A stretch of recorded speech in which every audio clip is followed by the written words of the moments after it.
क्षितौ षट्पञ्चाशद् द्विसमधिकपञ्चाशदुदके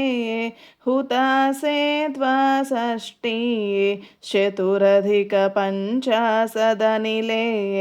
दिवि द्विषट्त्रिंशन्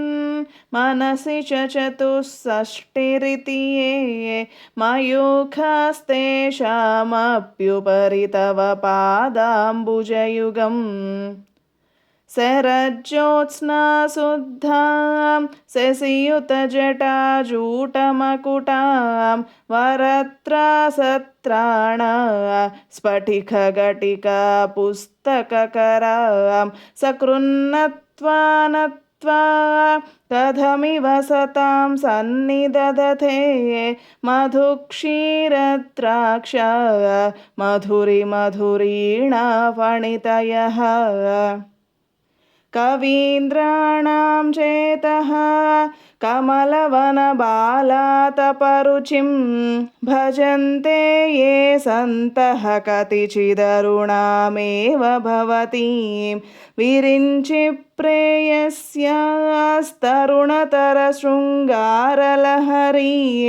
गभीराभिर्वाग्भिर्विदधति सतां रञ्जनममी सवित्रीभिर्वाचां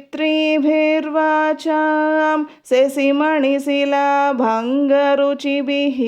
वसिन्याद्याभिस्त्वां सहजननि सञ्चिन्तयति यः सकर्ता काव्यानां भवति महतां भङ्गिरुचिभिः वचोभिर्वाग्देवी वदनकमलामोदमधुरैः तनुच्छायाभिस्ते तरुणतरणिश्रीसरणिभिः दिवं सर्वामूर्वी अरुणिमणिमग्नां स्मरति यः भवं त्यस्यत्रस्य त्वनहरिणशालीननयनाः सहोर्वस्यावस्याः कति न गीर्वाणगणिकाः मुखं बिन्दुं कृत्वा कुचयुगमदस्तस्य तदधो हरार्धं ध्यायेद्यो